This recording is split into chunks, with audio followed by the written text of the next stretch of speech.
Joy. And we'll get to that in a minute. This event's name, which is Joy in a Hostile Environment, basically insists that no challenge to injustice and no call to action is complete in the absence of real lived experience. And that experience will always include joy and the complexity of emotions that we face as human beings, including in the face of adversity.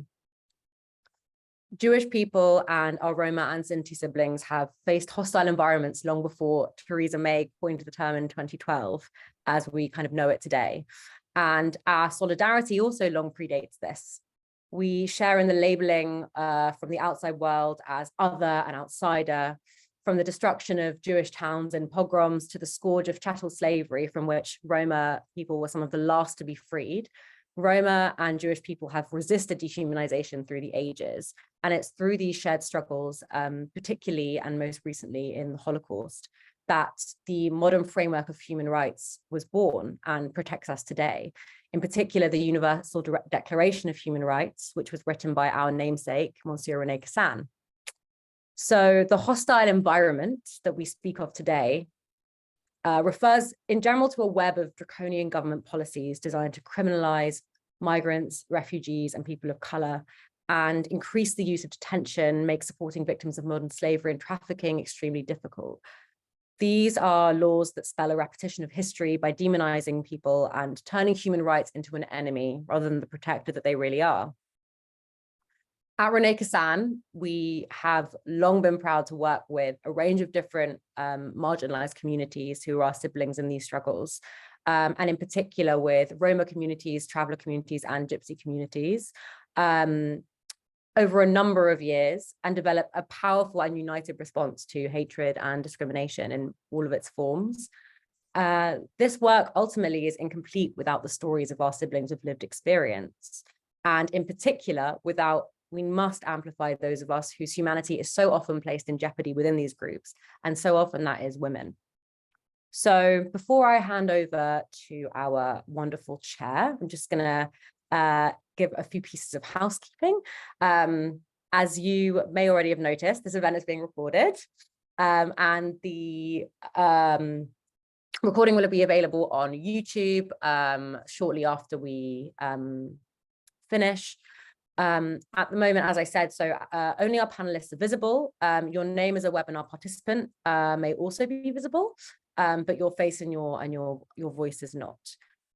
Please do make use of the Q&A function to ask questions to our panelists. We have earmarked at least 20 minutes at the end or so to make sure that people have time to ask questions. So without further ado, I'm going to hand over to our wonderful chair for the evening, Professor Margaret Greenfields. She is a lawyer and academic with a focus on travelers' experiences of the legal system in relation to family law and social work intervention. She's worked extensively in the field of social inclusion, ethnicity, equalities, and social justice, with a specific emphasis on collaborative research with communities at risk of marginalization, racism, and othering. And in this capacity, she's worked closely with Gypsy, traveler, and more recently, migrant Roma communities for over 25 years, undertaking action research programs with vulnerable migrants, live aboard boaters, LGBT members of faith communities, and homeless people experiencing poor health, as well as refugee and asylum-seeking women. So without further ado, I'm going to hand over to Margaret, who will be chairing for our wonderful speakers for the rest of the evening. Thank you. Thank you, Esther, for that very warm introduction. I've got to say it's an immense privilege as well as a pleasure to be here today. I've got 10 minutes allocated to make some opening remarks and introduce the speakers, but I'm probably not going to use all of those because very much it's about having the opportunity to hear from Yassmin and Rosa about their lived experience and the way they have personally and as community members overcome so much and yet retain that sense of joy and solidarity. I want to briefly say that I've been involved with René Cassin, I think now probably for about 10 or 12 years.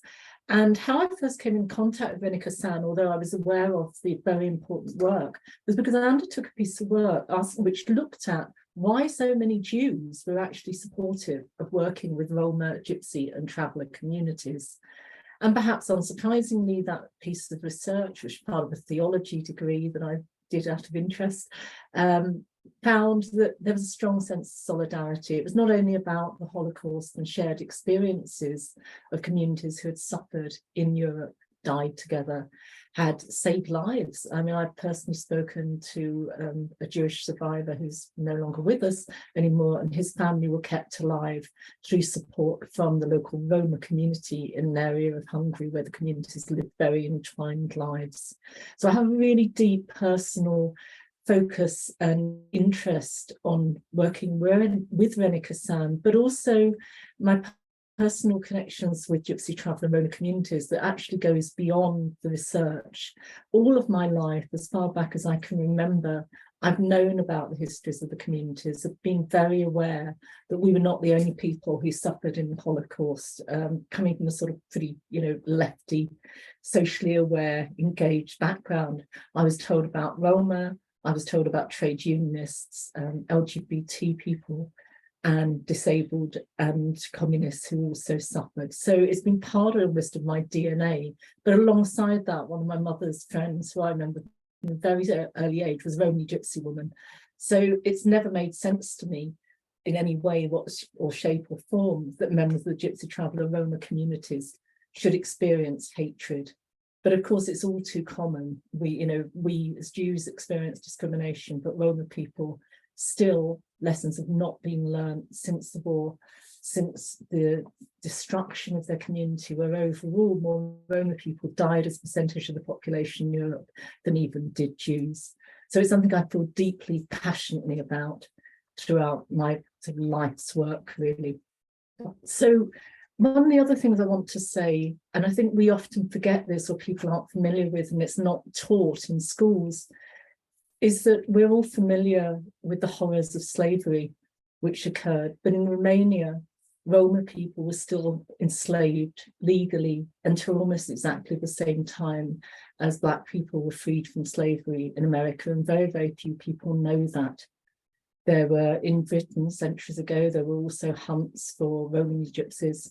People could have their ears cut off, or they could technically be killed for being a member of what was seen as a community who ravaged the land, who did not belong. So that same narrative about sort of not having loyalty to the state, being outsiders, is something which Roma have also experienced. But alongside that, there's a lot of really hostile narrative about, dirt, disease. We've seen this most recently with COVID, where many Roma people experienced intense discrimination and really hostile and racist comments about them, perceptions that they were responsible in some ways, quite shockingly, as were Jews in some of the conspiracy theories which were doing around, responsible for COVID and for spreading disease. And we also saw Roma people during the COVID pandemic often not being able to access adequate care.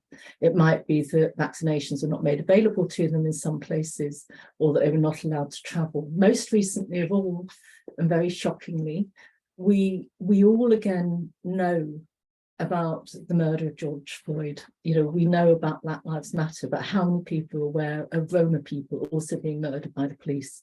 Most recently, just a couple of days ago, a young boy was shot in Greece, Thessalonica, a city which of course has a large and rich Jewish heritage and history, as well as Roma people. People in Greece have started to stand up, though. There was a big demonstration of around 1,500 people saying enough is enough. And this did get into some of the newspapers, but it's not attracted the same worldwide attention as we've heard sometimes about other racist murders. And I think one of the things today we are celebrating, but we also need to be aware that we have to stand up and be upstanders, be witnesses, not just sort of sitting by going, oh, that doesn't happen here. I don't want to end on this little introduction on a negative note, though, because what I want to do next is start to introduce the absolutely amazing speakers that we've got. And first of all, we're going to have Rosamaria Cisneros, who I'm delighted to say is both a greatly admired colleague and a friend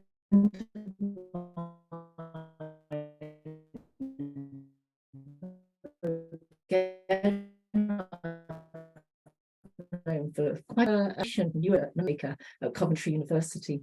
She works very, very closely with the European Roma Institute for Arts and Culture. NGOs and Roma Archive. She's produced wonderful films for the NHS, and most recently my university, Anglia Ruskin University, on our work on higher education and the pledge, which was actually launched on Monday. And we can always put that in the chat at some point if people are interested in hearing more. She's also worked with Save the Children Fund and Migration Matters Festival. Rosa has led many EU projects making education arts accessible to vulnerable groups. And throughout this, she always celebrates and champions women. And that's been one of the wonderful things about working with Rosa, is hearing women as a role model and someone who we should celebrate. I've technically got 4 minutes more, but I'm going to hand over to Rosa first. And then afterwards, I'm going to introduce you to the wonderful Yassmin. And just very briefly, before we introduce Yassmin, I just want to say, this is her first time speaking to such a large audience. And I just think that's an incredibly brave thing to do. And something, again, we should be really celebrating this event. She's a Roma woman from Slovakia who's lived in the UK for 10 years and is an interpreter and translator, an advocate and an activist, passionate about social justice and supporting her communities. She works in many community projects designed to help women gain autonomy and helping survivors of modern slavery and human trafficking. It's been an immense privilege to meet Yassmin, who I've just met through Rosa a couple of weeks ago, and I know you'll join me in welcoming her. So first of all, I'd like to introduce you now to Rosa. Hello, well, thank you, and but thank you to everyone who has organized today, as well as everyone in the space, because I know our time is precious, and especially at this hour of the day, that there are lots of family things. We have work, life that we're balancing. So thank you everyone for being here and for sharing, and also to René Cassin and Esther for inviting me and for allowing this day to happen. And indeed, there is a historical reality that a lot of us know and feel. And I like to say that, there's a power and a strength in numbers, and hopefully within these next few minutes, 8-10 minutes, we'll get a bit of insight into that. And I do have a PowerPoint because it does help me kind of stay on track, but also, as Margaret said, I do a lot of work with my community, for my community, and it only feels natural that I can bring them into this sharing of what is my story and my life. But through their work and through the different kind of projects that might offer insight into some of the issues that we're facing, but yet, we come out on the other side by saying, well, there is another way. We can control how we react to some of these issues. And that's one of the values of my core values for myself, my family, but also in the way that I work and choose to live out what I would say is activism, my artistic practice, my research. It all kind of blurs together. So what I'll do is I'll share this. Hopefully you can see this slideshow. Yes. This PowerPoint. I'll start from the top. I've called it Transformations and Change, and I've put my title, Dr. Rosa Cisneros. Usually I don't, but in some cases I like to just drop that in, because I do feel it's important to say that there are lots of Roma that are working in various spaces, and I've worked hard for that title. I'm very proud of it. And I also want, if there are other Roma in this space, to know that whatever structure, framework you're in, and no matter what challenges or barriers you might be facing, it is possible. And I didn't do it alone. I've been supported at every step of the way, even when there were moments when I felt really alone. And quite fortunately, I feel very proud to also be part of Coventry University at the Center for Dance Research, but also have my own film production company, which I think is also something very Roma, very ours, to have our entrepreneurial kind of spirit. I would like to just ask everyone to, as a dancer, for me, it feels important to celebrate the historical parts of my life, of teachers, my family, but also to connect the mind and the body. So if we could just stop for a moment and remember a time when you've been discriminated against. We're not going to share it, but just in your body, if you can remember that moment and what that actually might feel like as you're remembering that.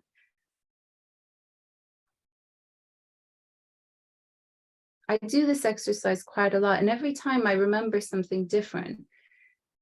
And one of the things that I want to say is that feeling, for some of us, it's a daily feeling, that discrimination or that feeling when we haven't felt that the laws have treated us fairly, or we haven't felt visible, or we've seen that we've been mistreated and haven't been able to say something. For some of us, that's a daily reality, and we've normalized that. And some of us fortunately have the capacity to use our words, our platform, or the education or the support that we need to challenge that, and others don't. And that feels really important to me. So while we're here talking about this reality that isn't always just and isn't fair, and we know that the laws should be the same for everyone, but that isn't the case. And I want to challenge us to do better. I don't, when Esther was saying that the shared experience and the solidarity,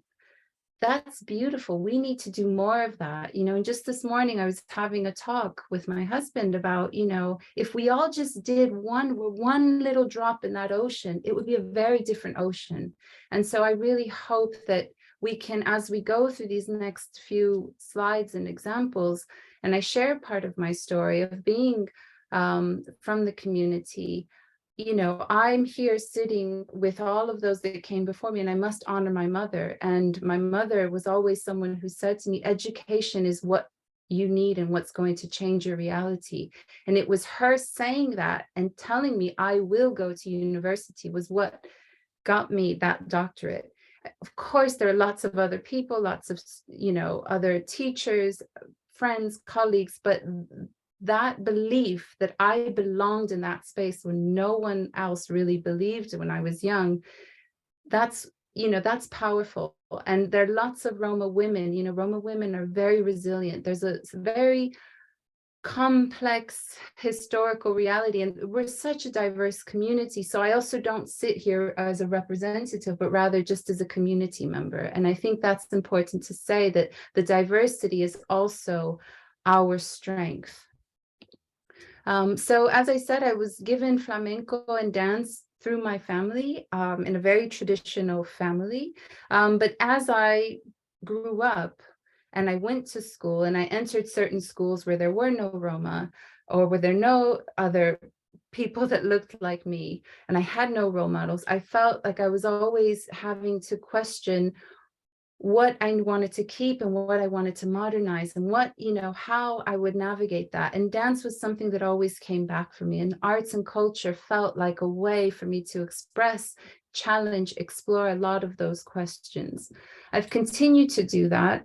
And, this idea of the digital and platforms is literally the digital platforms, but also, I'm very lucky. I feel very lucky. I've worked very hard. I have failed a lot, but I have always I don't think I'm smart. I just think I've worked really hard and challenged myself and others. And that the fact that I have some platforms, I feel a responsibility to show that there are other stories out there, and there are other ways that people can also doing really beautiful things. So it's not only the negative, but also the positive. And I have to say that I take my traditional ways, some traditions, with me in these modern spaces. And I, as I said earlier, I'm very proud of working at the university at a time when it wasn't normal to bring your child to work. I went back after 1 month.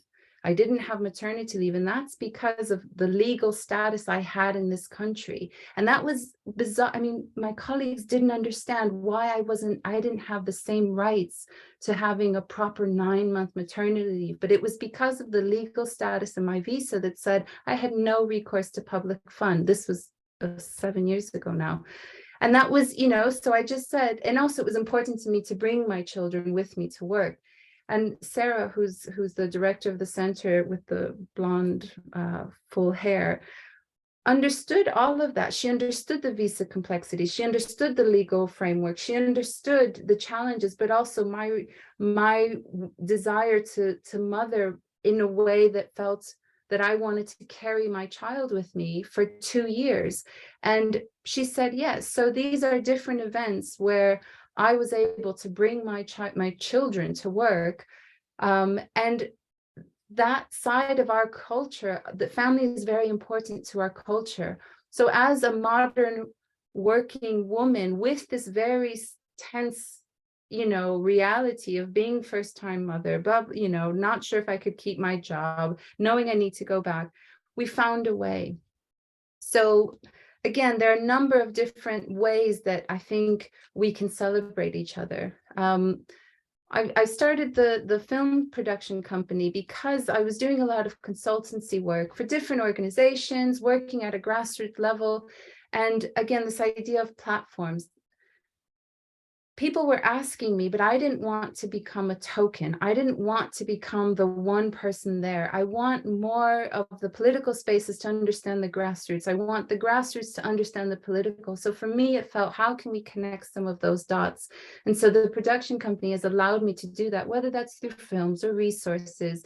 And that feels quite important, that as the researcher, I can use that side of my experience to celebrate grassroots Roma women or other communities, but also to say Roma have a political voice, and Roma can have a diverse voice that needs to be celebrated in those spaces, because we know that we need policy to change for that to be implemented. And together, I really feel we can challenge that and make the change. And so in a number of ways, years ago, I think 2 or 3 years ago, with Yassmin, we created a film for Violence Against Women Day, the UN campaign. And the grassroots Roma women, these are just some of the women featured. Margaret was also involved. We co-created a film, and it was part of the campaign. And again, it was showing that Roma women throughout the UK and Europe can come together with these challenges, are able to talk about these topics that perhaps are a bit taboo, but there is a way forward, and our digital spaces, and together, as I say, there's the strength in numbers, we can really make some changes. Here's another example of Roma Women. It's a project that we're running where, again, we're looking at educational spaces and saying that in these countries, we have different realities, different voices, but if we connect grassroots and political spaces, we can shift things. So an organization in Spain, a Roma women's organization in Spain, has been doing this work for 20 some years, and we're transferring that to these 5 countries. And Margaret, you said earlier that the Greek example in Thessaloniki, we have partners there, and there's a huge Roma community there. And again, people are surprised sometimes to see Roma women and non-Roma working together to really transform these educational spaces. And for me, it just feels that we can create more and more tools and resources to ensure that we have Roma in these various spaces. This will be, this last example is a children's book on recycling. I was tired of hearing people say, oh, Roma don't recycle, Roma's so dirty, Roma, they don't care. And what we did was, this was during COVID as well. Fortunately, I got some support and funding to say, well, what if we co-created a children's book during this time? And we could really look at this issue of climate justice, of poverty, of pollution, of recycling. And there are lots of aspects that to this project, but we co-created a children's book that is now gone out to several schools throughout the UK. In Sheffield, Learn Sheffield and the City Council has sent it to every primary and secondary school in the city. It's being used by the archive in Germany, the Roma and Sinti archive there. So again, we take these negatives. What I'm trying to highlight is we take these stereotypes, these misconceptions, and the community members, we get together and we say, no, there are positives. We do care. And sometimes it is about educating as well. our own community members and saying there is another way, and arts and culture has that, allows us that. And here's, I mean, just very quick examples. We've created a documentary that we could share later. These are some of the craft bags that we sent through to families across the country. And the last example, I'll stop here, is a screen dance film we co-created with the support of the Romani Cultural Arts Company in Wales, who commissioned 3 other Gypsy Roma traveler women to create an exhibition that toured Wales. And the film that I created was with my family members, was with my 2 daughters, and we choreographed it. They helped me conceptualize the film. I also worked with my dear friend Maria Polodeanu. And it's looking at trauma, it's looking at lived experience, it's looking at motherhood and questions around how or what we pass on to the next generation. And it, again, for me, really looking at how I hold trauma and how that lives inside of me in a way that, so thank you. I'm so sorry to have actually brought you to a close there, Rosa. And I know there's going to be lots more questions, so the applauding Rosa. And I'm now going to bring us to Yassmin Vilcekova to speak, and thank you, Rosa, for that really wonderful presentation.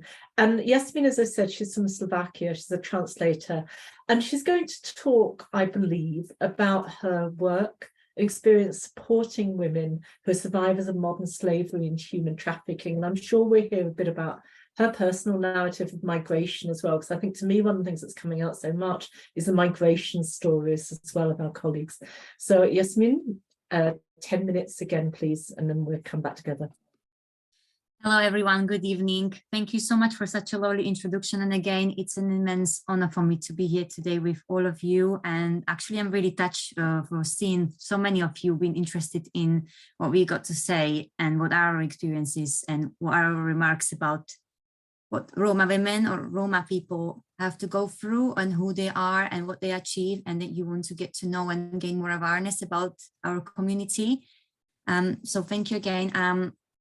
To touch a little bit about what Margaret and Rosa said, I'm really glad that Rosa's brought up her studies in, because it's so nice to hear, you know, that Roma women can achieve, and it's not just, you know, because many people, maybe many people think that Roma archetype is just a Roma criminal or Roma magician, but there's not such as a Roma hardworking person archetype or Roma student who, you know, wants to achieve something in their life and wants to persevere and wants to, you know, act as a role model for others. And Rosa is one of my role models. And I know so many other women who, you know, who are Roma and who are there, who are studying, who are doing everything what they can to make a change and to show others that Roma can do it, and Roma people are capable of doing this, and they're not just the outsiders of the society, like others are persevering us.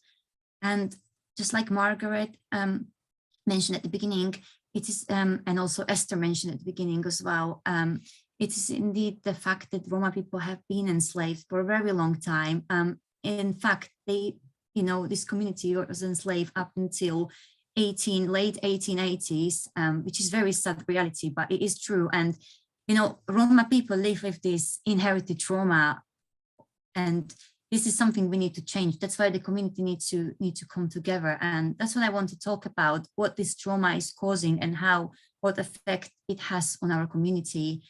So, because of this, because of unfair treatment, and because of trauma that we inherited, and because of all the what we experience in our lives as Roma people in many countries. Many Roma people want to immigrate and want to change the environment. They're seeking for something better. They're desperate to seek a change, to get a change. So they will immigrate to different countries, but sadly, especially in Slovakia, about 60% of Roma are trafficked. It is a very sad reality, but this is how it is. And you know, many of them, even are not even identified as victims. They sometimes are identified as perpetrators or someone who might not have been even trafficked. And that makes it even more sad because they are so unrepresented. There is no one to stand their rights, and they often are pushed, their voices pushed down, suppressed. They can't, express their feelings. They can't really say how it was, what happened, because they are scared of, being, fall back, to the traffickers, to be persecuted by the traffickers, or they are scared that, people might not believe them and they might, discriminate them just like they discriminated them in their countries, such as Slovakia and other European countries, where discrimination is unfortunately very prevalent, and it's really damaging people's emotions, and it's really making people vulnerable, especially Roma people. But it is important to mention what is happening, and as a result of that, people are getting trafficked, and the fear of being discriminated, that stops them from reporting it. And there are so many unreported cases. So that's where I come in. I try to break that silence. I try to help people to get that, that power, to empower them, to speak up, to break them from that chain, to show them that there is a different life. You can do it. You can break this cycle, and you can be set free. And I support them through that process. I worked with many survivors who were really scared to report trafficking due to the fact that they were scared they will be sent back to their countries or being really discriminated against because they Roma, or will be not trusted. And I've seen many women who were trafficked for the purposes of sexual exploitation, and also for the purposes of forced begging as well. And many of them were treated very justly by the police, which was a really positive fact.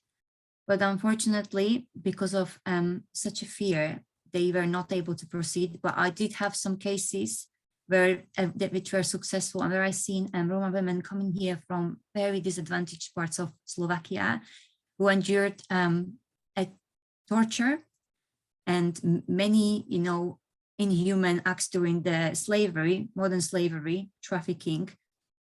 And they were able to move on. They were able to actually speak up and press the charges. Once being empowered, once being shown from me and from others, very powerful Roma women, that they can do it.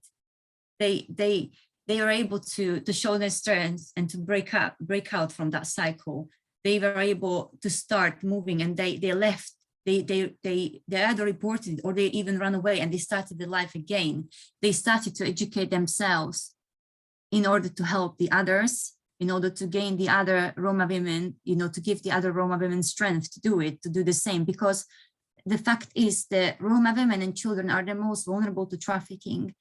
And this all starts, due to discrimination and poverty and social exclusion.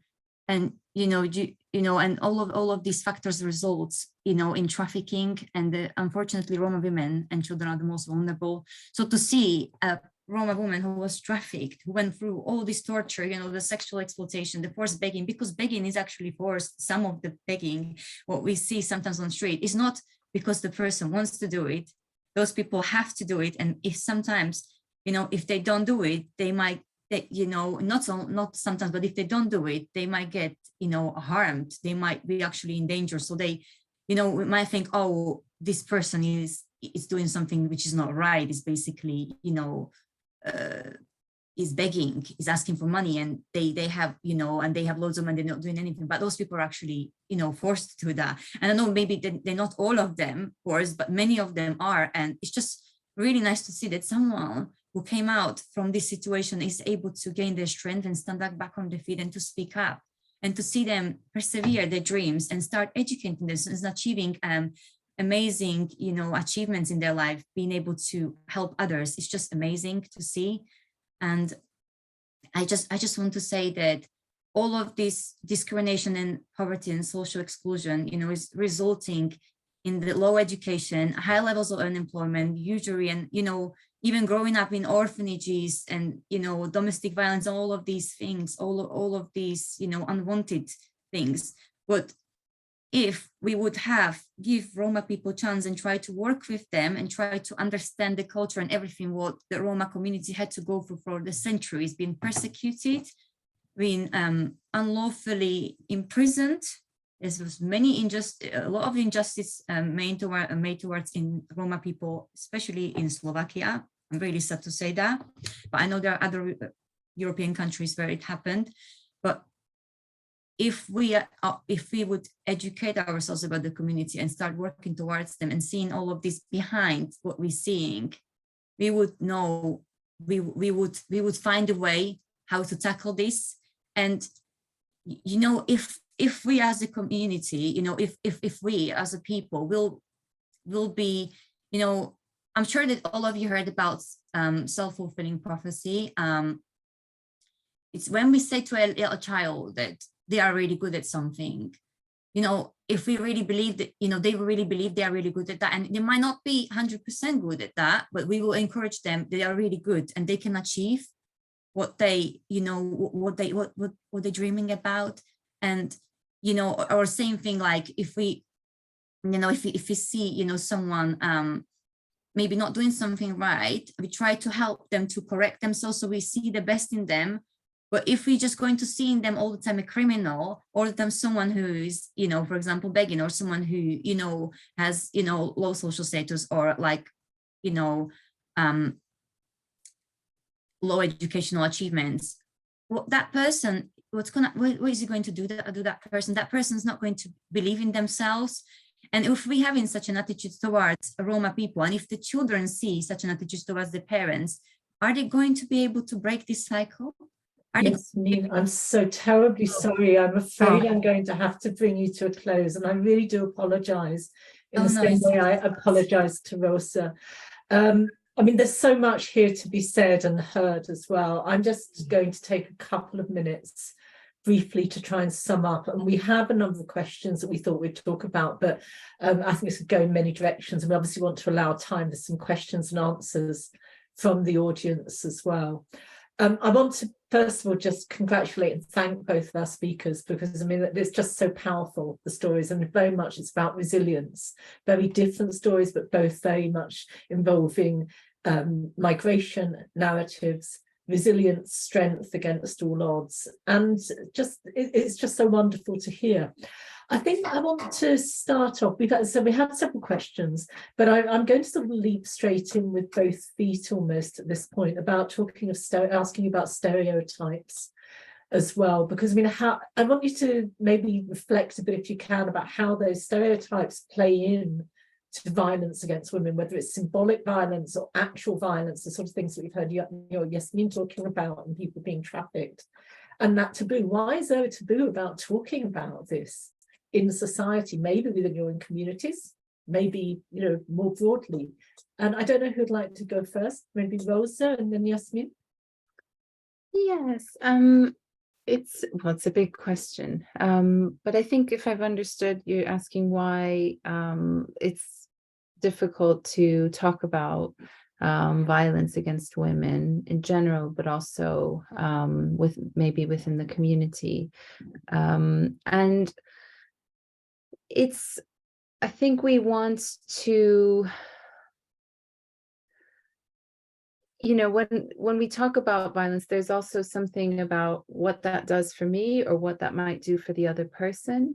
And I think that's a really difficult responsibility. And we're not always given the tools, maybe as young girls or as women, to really support each other. There is, because we're so resilient, there, you know, there's maybe a feeling that you'll be fine, you know, or just it, but the body remembers trauma, the body knows, and we might be able to overcome parts of it, but it's still there and we have to give it space. So for me, you know, I think it's about learning, giving ourselves the space, a safe space, a space where we're not judging each other, and also that it's not for each other to understand, but just to learn to listen. And I think as a society, that's where we don't do well, is we we're quick to fix, we're quick to, but sometimes it just needs the space to be what it is. And it's sometimes really sad and hard.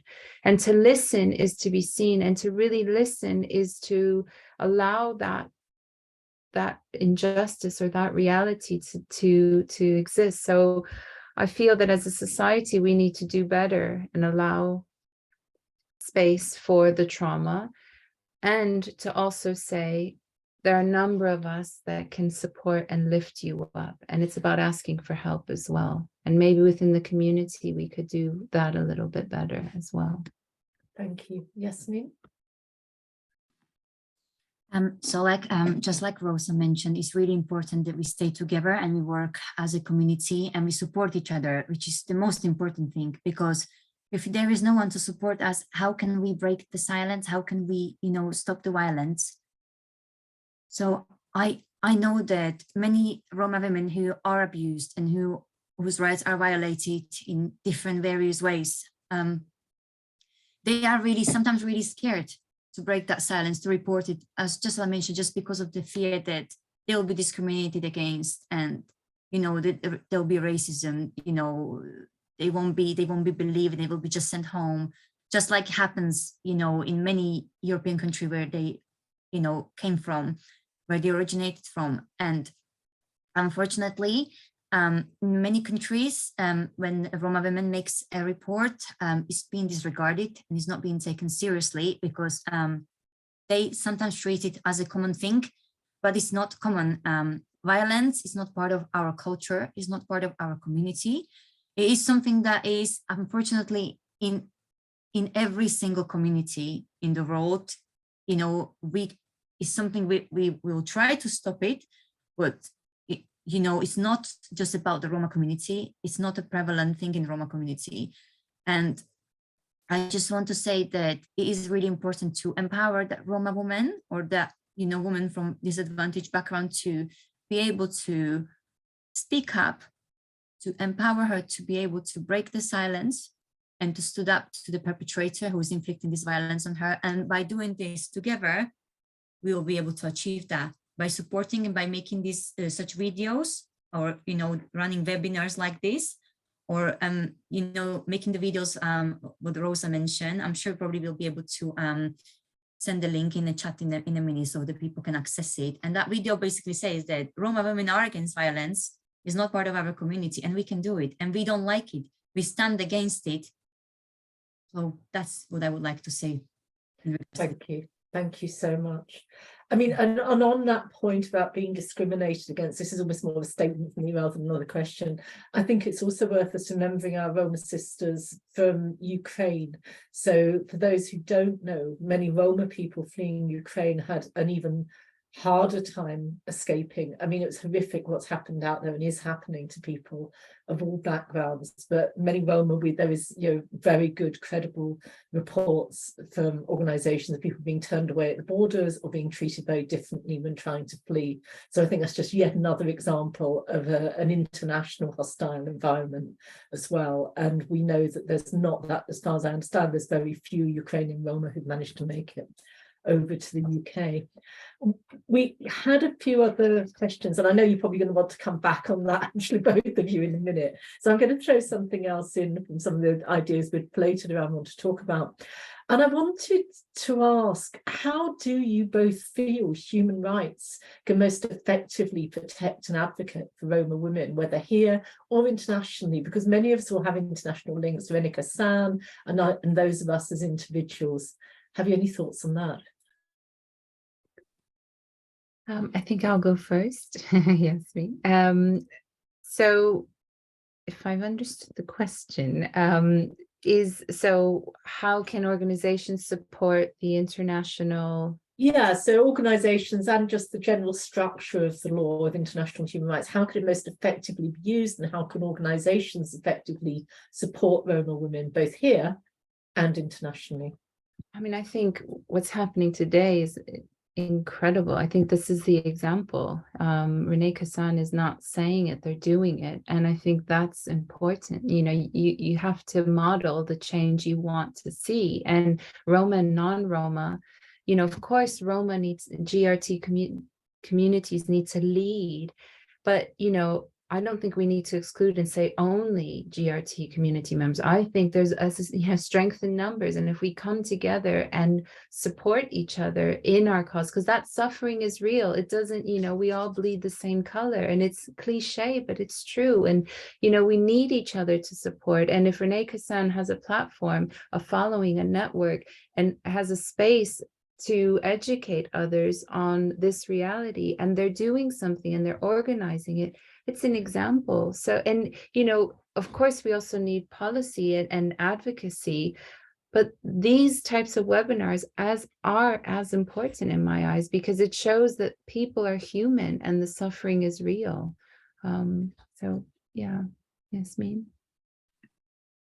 I couldn't agree more with you, Rosa, about everything we just said. Suffering is real, and if every person is being given their basic fundamental human rights, we can end this suffering. We can tackle this suffering. We can make different changes. We can make a difference, and every person in the world deserves to be treated according to the Human Rights Act.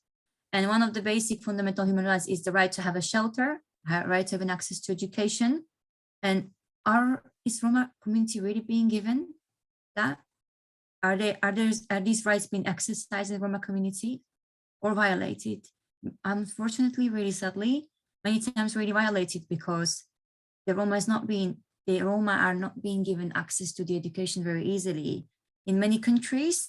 And very sadly, I've seen that even in UK, although not as on such a large scale as in the other European countries.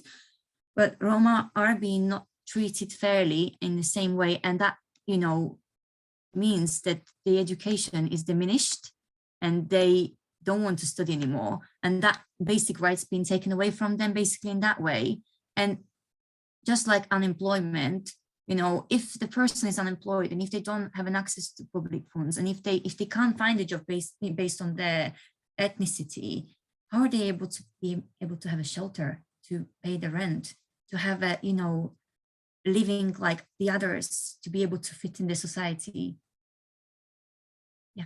Thank you. It's really I'm aware we haven't got very long left, so I'm going to ask you one question to hold on to come back later, both of you, before we end, and then I'm going to take some questions from the chat box.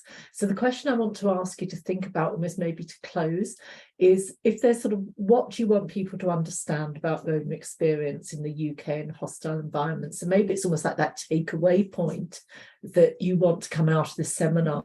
So if you can hold on to that idea and come back. The other thing I want to say is I can see from the chat that we have other Roma women here, which is really wonderful. And I don't know if anyone wants to make themselves known in the chat box as well, and to link up afterwards if anyone feels comfortable doing that, or responding to our speakers also if they feel comfortable sharing contact links otherwise. So there's quite a lot of comment. I mean, just everyone thanking you very much for your very powerful and moving presentations and talks. And I'm going to take a question that says that whoever posted this, thank you, they said they'd like to hear ideas from speakers on how the media can report better on and working with Roma people and communities, particularly Roma women, about the issues facing you in the UK. So Yassmin, do you want to go first and then Rosa? Or reverse that if you prefer. Margaret, I lost you. I don't know what happened to my... I apologize. So the question was... Would you be able to please... Yes, thank you. The question was from someone in the audience. They would like to hear from you both about how the media can report better, so more accurately and supportively, on and with Roma women, Roma people and communities, about the issues facing you in the UK, and particularly reflecting on the experience of Roma women. So I find that if there is something, if there is a discrimination being inflicted on a Roma community, on a Roma person, a person of Roma origin, or, you know, anything similar to that, or any injustice done, it's very unlikely to be published in media and brought into attention. There are, in fact, many unreported cases of injustice and racism towards against Roma people, which is really sad. And I would like this to be, you know, shown more to people, and also to show a balance that there are Roma people who are educated, who are achieving, who have really high aspirations, who have really high goals, and who are aiming to achieve, to do their best, and who are supporting community members, and who are, making changes in the society. One of the examples is Rosa, and I know other Roma women who, one of them's got PhD, she's a doctor in philosophy, in politics, like she's achieved so much. And I need more of this in media. I would like media to focus more on this, not just on the negatives, as there always is just a negative. It's just a picture of a very impoverished person, sometimes children, in a very, dirty clothes. And it's just so sad to see such an image, because like I mentioned before, if the children see something like this on, online, on media, Roma children, how can they dream big? How can they dream big if they see, such an image about themselves, like by other people being portrayed in such a, degrading way? It's just, this is something that needs to change. It needs to be a balance. There needs to be a balance, and there is no balance at the moment. And the many things are hidden. Like, when we mentioned the Ukraine, I'm really sorry, I'm just going to really quickly mention this because I need to mention this. There were Roma in Ukraine are severely persecuted at the moment. There were numerous videos sent to me by a very good source, which are obviously deleted after that because social media didn't allow them because they were so disturbing. I couldn't sleep because of them for several days. What is happening to Roma people in Ukraine, and none of that has been published. None of that has been, made public. No one knows what is happening. The people are getting, shot in public in front of the children. This is, you see, this is not on media just because of their ethnicity, just because they are being Roma, and just there is an opportunity because they will be classed as casualty anyway, because there is a war. This is an opportunity to get rid of them. So yes, the opportunity is being taken. So yeah, that's what I like to say. Thank you for sharing that. Not much honest, but I think it's important to. Thank you for sharing that, Rosa. Yeah, journalists, media have a responsibility, and they make a choice. They can choose to, you go with the sensationalized stories, the criminal, the easy way. But, also people who consume that type of reporting, I think we could be a bit more, we could challenge that together and just not consume it and not accept that because media says it's the right. And I know, like, personally, I write to journalists when I see something that's wrong. Just the other day I did that here in Sheffield. Oh, Romanians are coming eightfold, blah blah blah. Okay, you're a journalist, but that's inaccurate. So, and I said, okay, I'm going to take this opportunity. I'm also going to say, well, I'd be happy to offer you a training, sit down and have a conversation about this, about, you clearly don't know very much, and offer another way, because there are so many stories there. And if you do need to report on criminal things, well, then report on the other sides as well. So for me, it's just about, again, that balance and challenging each other to do better. Thank you so much. And on that point, I'm actually going to just pick up a couple of issues which are in the chat in case people haven't seen them. So Valerie says, the Council of Europe Roma and Traveller team are publishing a thematic report on legislation and policies on begging with a focus on children, deconstructing this preconceived notion. Is that very much that narrative we see come out all the time in media, that begging is cultural. And Valerie says the conclusion is that it's a means of survival due to extreme poverty and our discrimination. So the root cause is therefore poverty. And we hear from Despina, who says, from the point of view of women, we all need support because many women, both Roma and otherwise, are enslaved, suffer injustice, prejudice, and racism, and Roma women are made othered. So I think, I can't do anything but agree very strongly with both of those, and also urge people to look at that report. I know that's going to go on my reading list. We've got about 2 more minutes now before we have to stop talking, unfortunately. It's all gone far too fast. So I want to sort of come back to the question which I asked both of our speakers, to actually think about almost your takeaway question. What do you want people to understand about the Roma experience in the UK and the hostile environment. So if I can invite you both to reflect on that before I hand back to Esther to wind us up for the day. Yassmin? Yes, I can start. So I just want people to take away that Roma people matter, no matter from which backgrounds they're coming from, and they are capable, they are able to achieve, and they are very willing to achieve. Just it's really important to include them in the society. Inclusion is very important, because if their people are not included, how can they ever dream big and achieve?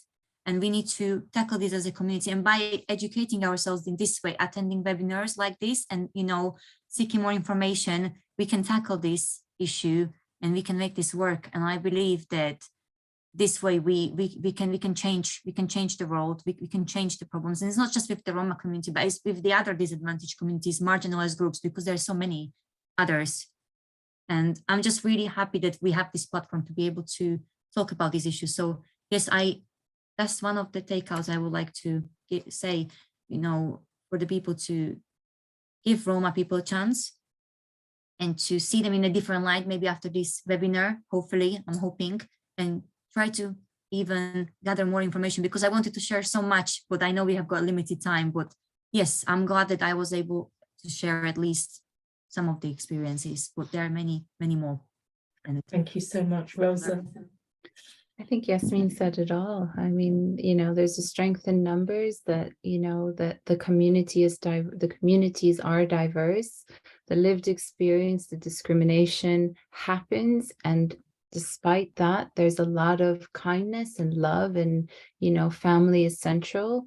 And that's, there are lots of values that maybe don't align with mainstream in some way, but that doesn't mean it's less than, and that shouldn't be disregarded. And we can live in a space, in a society where diversity is celebrated. We shouldn't operate from fear. We should operate from love and kindness. And when you don't understand something, ask the question. Ask, why do you do that? But from a respectful place, from a curious place, not from the why do you do, so I just want us to that takeaway that it is possible. And today is an example of that, where we have that solidarity and strength in numbers.